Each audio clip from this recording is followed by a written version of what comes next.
Welcome everybody out to podcast number 474. Today we're going to talk about supply chains. Stay with us. This is the Elevate Construction Podcast, delivering remarkable content for workers, leaders, and companies in construction wanting to take their next step. Get ready to step out of your comfort zone with Jason Schroeder as he encourages you to do better, live a remarkable life, and expect more. Let's go. Welcome everyone. I hope you're doing well. I am with my daughters, with Effie and Ava. Say hi, both of you. Hi, both of you. So, Ava, we couldn't hear you over there. Hi. Anyway, so we're on our way to boot camp for superintendent boot camp for an amazing contractor, and I am in the vehicle. Yesterday, I wanted to get a good podcast out, but I think yesterday was the day that I worked the hardest I've ever worked in my entire life. So I don't mean to have poor audio quality, but you'll hear maybe a little bit of the driving noises in the background. I apologize. But I want to talk about a subject that I do talk about a lot. However, we need to look at it from a different angle. We continue to find difficulties with teams managing their procurement and managing the supply chains on their project and convincing people why that's necessary. So I've already talked about just-in-time deliveries. We've already talked about procurement logs. We've already talked about how things aren't in Procore, but I just want to talk about the fundamental philosophy of why the general contractor has an active role or should take an active role, and just tie it all together one more time, hoping that repetition helps. And I would love feedback from people if they have it. So going from one concept to the next, just-in-time deliveries means that you manage the supply chain and the procurement of materials so that they arrive on site ahead of a buffer. And they go either on location or in a laydown area, which in lean thinking is called a supermarket. Meaning that if you tie the material delivery concept to, let's say, a Walmart, the materials are not materials, the products that go to a Walmart don't go to the Walmart until after they go to a distribution center. Meaning that they will procure the breads and the eggs and the Lego toys and the medical equipment and supplies and bicycles and tricycles and basketballs and all of these things. They will procure those and they will manage the procurement of that supply chain, but they will bring them to distribution centers. And those distribution centers then load materials out to the individual Walmart stores. But the point is they have to have a certain level of inventory, a certain amount of buffers that go into those distribution centers. I know this because I used to help build Walmart distribution centers, and I knew teams that used to build these Walmart distribution centers. They have a massive amount of trucks that bring materials there.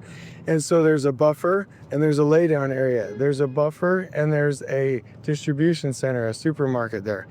Even the supermarket itself is a buffer area and a staging area, meaning that when the distribution centers bring materials to the grocery store, that's kind of like the personal laydown area of your home, meaning that you're not going to bring materials just in time all the way from the person that made it all the way to your home when you need it. It would never get there on time, and it's not how life works. They're never going to time when you need milk at home or when you need eggs at home or when you need your tricycle for little Johnny. It's too short of an interval.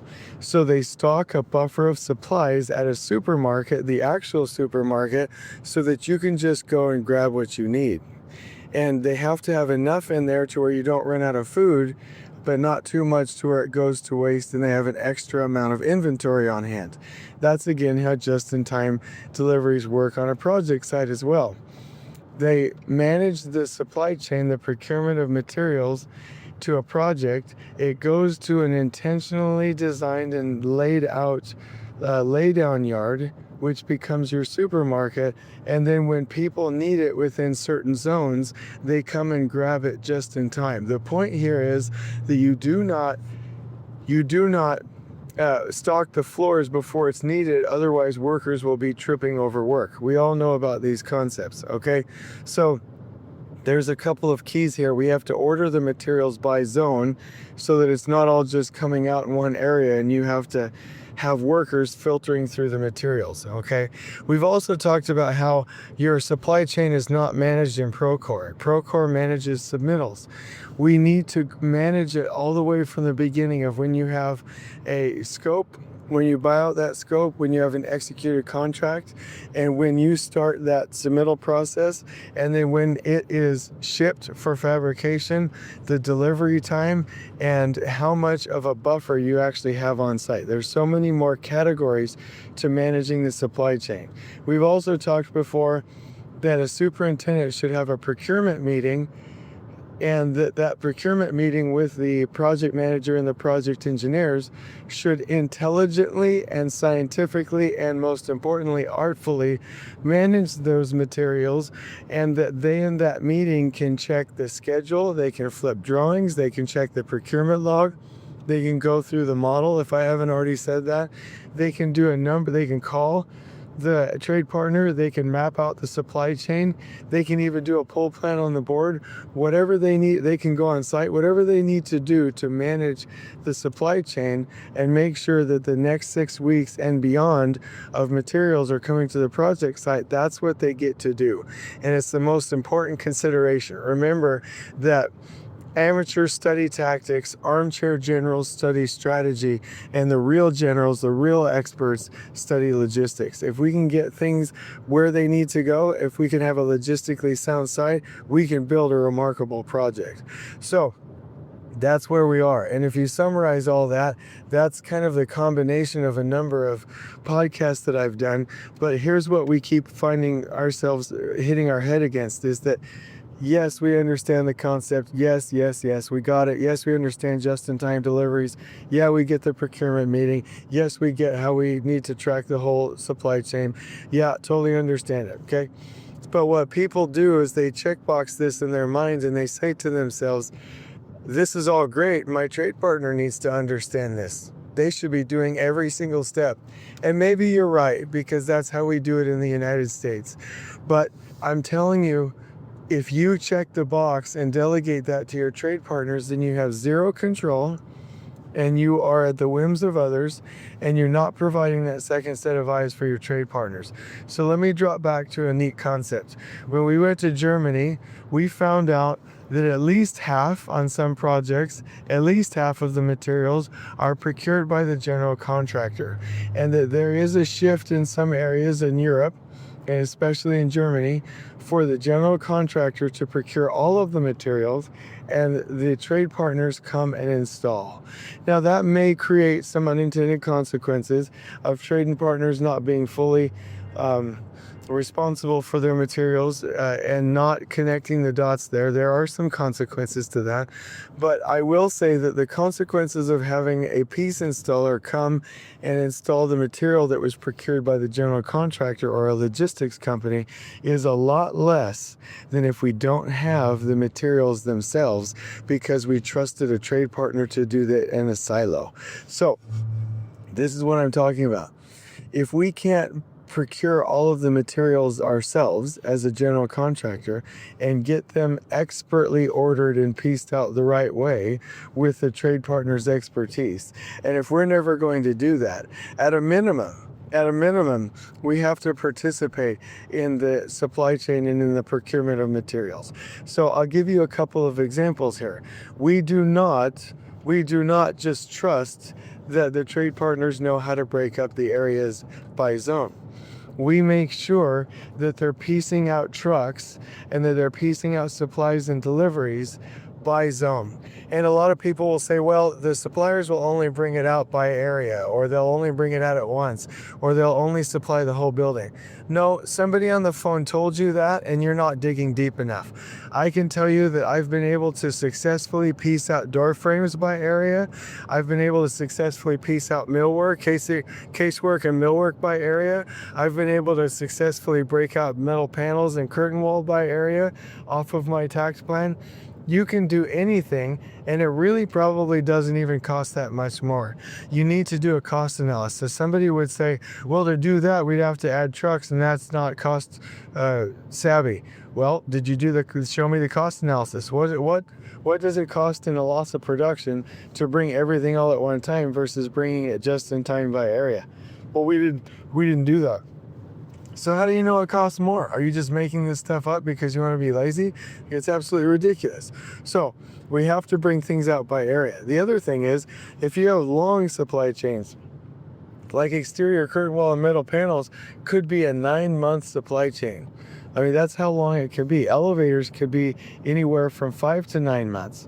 Right, you could have tile that's a considerable amount of time, especially if it's a specialty or overseas, right? So those should have a point of release on each one of those chains. Meaning if somebody has this one long 9-month bar in their schedule that says, exterior curtain wall procurement. No. I want to know when the samples were approved. I want to know when the dies were approved and released. I want to know when the actual shop drawings were approved and released. I want to know when glass and metal panels and all the bulk materials are ordered. I want to know when the assemblies are being shipped to the trade partner's location for assembly into pre-assembled curtain wall assemblies or exterior metal wall panels, or metal panels, assemblies on prefabricated panels. I want to know 5 or 6 key steps, especially if I have field measuring requirements where somebody has to field measure something in order to then order the material or the metal panel or whatever it may be. I'm going to put that on my Outlook as a reminder for the entire team and the trade partner to make sure that on February 14th, we field measure those panels so that 8 weeks later we can get the metal panels we need. This supply chain has to be managed by you, every single part of it. So your submittals will be logged into a log. They will be combined into submittal packages for ease of use and for combination. And those submittal packages will then be tracked all the way from the inception of signing up a contractor to buy out that scope, all the way through the approvals process, all the way through delivery to the project site, where it goes, and the buffer duration and location, meaning the buffer duration and the supermarket location that it will go to, all the way then to the end date, which is the required on job date. This is all managed by the general contractor. There is not a single part of it that is not managed or overseen by the general contractor. There is never a time where we just trust trade partners to just bring out materials when they need it. It does not happen. We do not have a single point of failure in any system. We have to have backups and fresh eyes. And so my point is that we all know about just-in-time deliveries. We all know about a procurement log. We all know that we have to have our materials broken out so we can manage that. We all know about the procurement meetings where you manage the supply chain artfully as a team. But most people as a general contractor and the general contracting teams are like, yeah, all 3 of those podcasts Jason did and apply only to the trade partner. It's their job. I don't have anything to do with it. That is not right. You, as the general contracting team, will do every bit of what I just said. And if you're not in a weekly procurement meeting, and if you don't manage at least your own procurement log, or let alone the procurement log, and if you don't bring out materials just in time broken out by tag zone, and if you are not including points of release for our long lead items, and if you are not making the texts, the phone calls, the emails, the meetings, the job walks, and flying out to different countries to confirm that your materials are coming, then you do not have logistical control of your project. And so I just wanted to give this one more stab, and hopefully all of our general contracting brothers and sisters out there will understand that it's their job and it cannot be delegated. A general contractor does not delegate safety. A general contractor does not delegate quality. A general contractor does not delegate procurement. They are in control, and that's what's required to maintain operational control. On we go.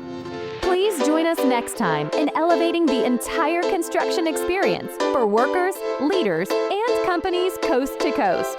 If you're enjoying the show, please feel free to share with your construction colleagues and help us spread the word by rating, subscribing, and leaving a review on your preferred podcast listening platform. We really appreciate it. We'll catch you next time on the Elevate Construction Podcast.